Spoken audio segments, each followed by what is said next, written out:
അപ്പോൾ നമ്മൾ നേരെ കൊച്ചി വിടുന്നു. നമ്മുടെ കൊച്ചി 4K മലപ്പുറത്തിലുള്ള മാച്ചാണ്. ഇവിടെ 4 മണിക്കൂറുണ്ട്. രാവിലെ 6 മണിയായി. ഇപ്പം ഇന്ന് പോയി എത്തി നാളെ രാവിലെ ആയിരിക്കും തിരിച്ചു വരുന്നത്. അപ്പോൾ വിടാം. ആലപ്പുഴ വഴിയായതുകൊണ്ട് നമുക്ക് നല്ല സീനറീസ് ഒക്കെ കണ്ടുകൊണ്ട് പോവാം. കോട്ടയം വഴി പോയില്ല, ബിക്കോസ് കോട്ടയം വഴി പോയി കഴിഞ്ഞ് കഴിഞ്ഞാൽ ഫുള്ള് ട്രാഫിക്കാണ്. ഇവിടെ ആകുമ്പോഴത്തേക്ക് നമുക്ക് നല്ല നല്ല സീനറീസ് ഒക്കെ കണ്ട്, ബൈക്ക് ആയതുകൊണ്ട് ഇവിടെ വർക്ക് നടക്കുവാണ് ബൈപ്പാസിൻ്റെ. പക്ഷെ എന്നാലും നമുക്ക് ബൈക്ക് ആയതുകൊണ്ട് നന്നായിട്ട് പോവാം. അപ്പം നല്ലൊരു എക്സ്പീരിയൻസ് ആണ്.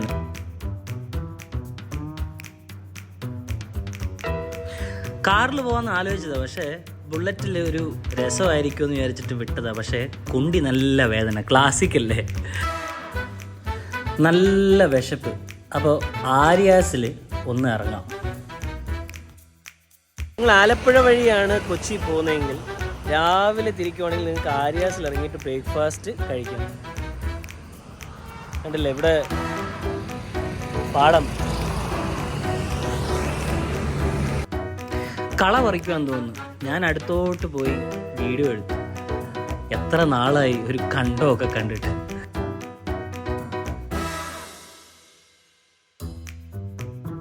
അപ്പോൾ നമ്മുടെ നെയ് റോസ്റ്റ് കടി കഴിക്കുന്നു, വിടുന്നു.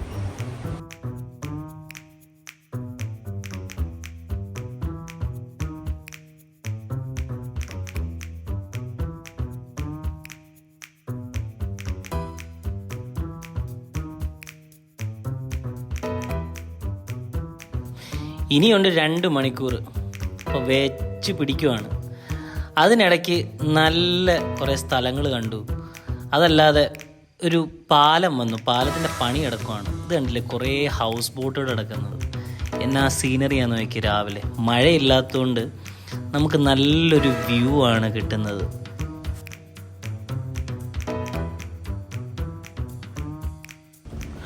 അങ്ങനെ സ്റ്റേഡിയം എത്തി. നല്ല ആൾക്കൂട്ടമുണ്ട്.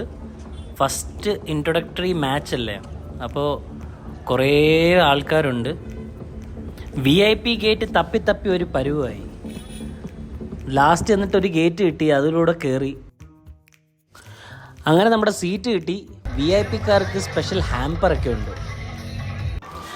ആങ്കർ എന്തായാലും എല്ലാവർക്കും ഗസ് ചെയ്യാമല്ലോ, രഞ്ജിനി ഹരിദാസ്, നമ്മുടെ സ്വന്തം രഞ്ജിനി. കീറിയ പാൻ്റാന്ന് തോന്നുന്നു. അപ്പോൾ പരിപാടി തുടങ്ങി. പിന്നെ ഇവന്മാരുടെ പേരെനിക്ക് അറിഞ്ഞൂടാ, പക്ഷേ ഇവന്മാരും വന്ന് സ്റ്റേജ് പൊളിച്ചടുക്കി നന്നായിട്ട് പെർഫോം ചെയ്തു. 6:30 പരിപാടികളെല്ലാം തുടങ്ങി. കളി തുടങ്ങാൻ ഇനി എന്തായാലും 8:30 ആവും. അടുത്ത എനിക്ക് ഇഷ്ടപ്പെട്ട ഈ ഒരു പരിപാടിയായിരുന്നു നമ്മുടെ ശിവമണിയും സ്റ്റീഫൻ ദേവസ്യയുടെയും. പിന്നെ ഇവരുടെ കൂടെ ഒരു 100 ചെണ്ടക്കാരുണ്ടായിരുന്നു. അന്യായ കൊട്ടലായിരുന്നു കേട്ടോ.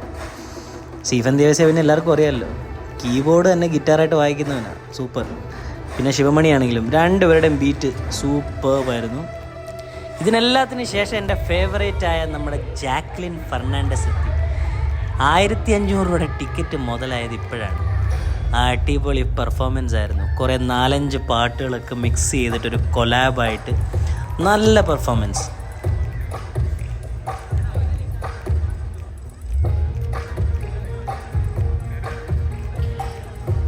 ഒരു 3-4 കോടിയെങ്കിലും വാങ്ങിച്ചിട്ടുണ്ടായിരിക്കും ഈ ഒരു ഷോർട്ട് സ്പാനിൽ. ഒരു ഹാഫ് ആൻ അവറിലെ ടോട്ടൽ പരിപാടിയായിരുന്നു. അതായത് സ്റ്റാർട്ടിങ്ങിൽ ഒരു 15-20 മിനിറ്റും പിന്നെ ഇൻ്റർവെല്ലൊരു 10 മിനിറ്റ്, അതായത് ഹാഫ് ടൈം കഴിഞ്ഞിട്ടൊരു 10 മിനിറ്റ്. അപ്പോൾ ഒരു 4-5 കോടി എന്തായാലും കിട്ടിക്കാണും.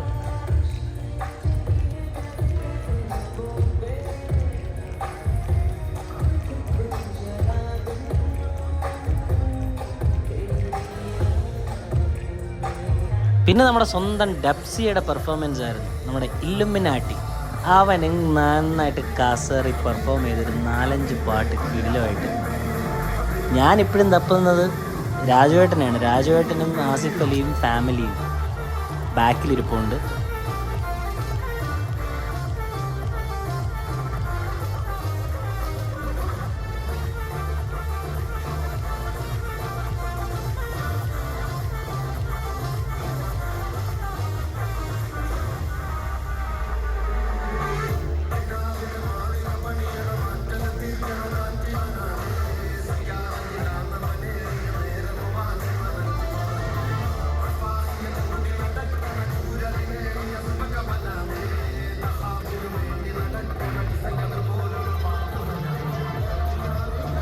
ഇനി ട്രോഫി അൺവെയിൽ ചെയ്യുന്ന സമയമാണ്. എല്ലാ 6 ടീമിലെയും ഓണേഴ്സും ക്യാപ്റ്റനും എല്ലാവരും ഉണ്ട്.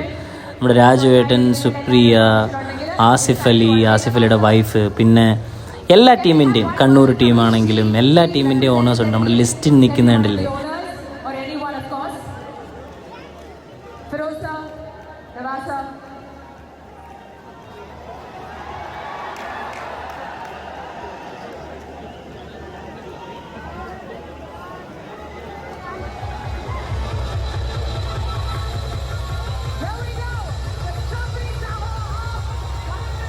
ട്രോഫി ഒരു ചരുവത്തിൻ്റെ കൂട്ടുണ്ട്.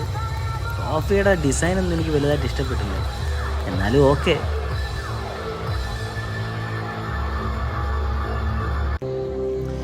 കിക്ക് ഓഫ് ടൈമാണ്. 2 ടീമും വരുന്നുണ്ട്. 2 ടീമിൻ്റെ കൂടെ നിങ്ങൾക്ക് കാണാം കുട്ടികൾ വരുന്നുണ്ട്. മലപ്പുറം വൈറ്റിലും നമ്മുടെ ടീമിൻ്റെ ജേഴ്സി പിന്നെ അറിയാമല്ലോ, പ്രത്യേകിച്ച് പറയേണ്ട ആവശ്യമില്ലല്ലോ. അപ്പോൾ വന്ന് കിക്ക് ഓഫിൻ്റെ സമയത്ത് 2 ടീമും പരസ്പരം ഫേസ് ചെയ്ത് ഷേക്ക് ഹാൻഡ് ചെയ്യാൻ വേണ്ടിയിട്ടാണ് അടുത്തത്. മലപ്പുറം ടീം ആദ്യമേ എനിക്കറിയാമായിരുന്നു അവർ ജയിക്കുമെന്ന്.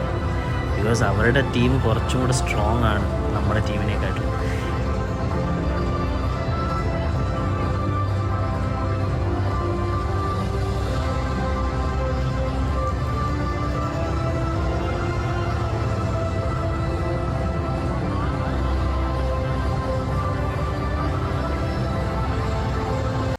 അങ്ങനെ കളി തുടങ്ങി. ഫസ്റ്റ് 10 മിനിറ്റ്സിൽ തന്നെ മലപ്പുറം ഒരു ഗോൾ അടിച്ചു.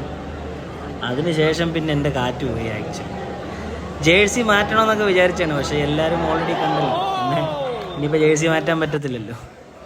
ഞാൻ വെറുതെ പറഞ്ഞ നമ്മളെന്തായാലും ഒരിക്കലും നമ്മുടെ ടീം വിട്ടുള്ള കളിയില്ല. അങ്ങനെ കളി ഒരു പരുവായി. കുറേ ഇഞ്ചുറീസായി. നമുക്ക് ഏകദേശം ഒരു 4-5 കളിക്കാർക്ക് ഇഞ്ചുറി ആയിട്ടുണ്ട് ഇതിനകത്ത്. അവന്മാർ കട്ടയ്ക്കാണ് നിൽക്കുന്നത് കേട്ടോ, മലപ്പുറംകാരന്മാർ. അവന്മാർക്കൊരു ഇഞ്ചുറി ഇല്ല, ഒന്നുമില്ല. അപ്പം തോറ്റ ക്ഷീണത്തിന് ശേഷം തൊട്ടപ്പുറത്ത് ലാൻഡ്മാർക്ക് എന്ന് പറഞ്ഞൊരു ബാറുണ്ട്. അവിടെ പോയി 2 ബീറൊക്കെ അടിച്ച് നേരെ തൊട്ടടുത്ത് നല്ലൊരു ഹോട്ടലുണ്ട്. അവിടെ പോയി കിടന്ന് രാവിലെ എണീച്ച് വീട്ടിൽ പോകാൻ പ്ലാൻ ഇട്ടു. അപ്പോൾ നൈറ്റ് സ്റ്റേ കഴിഞ്ഞാൽ നേരെ വിടുവാണ് നമ്മുടെ വീട്ടിലോട്ട്. അപ്പോൾ ടേക്ക് കെയർ, ബൈ.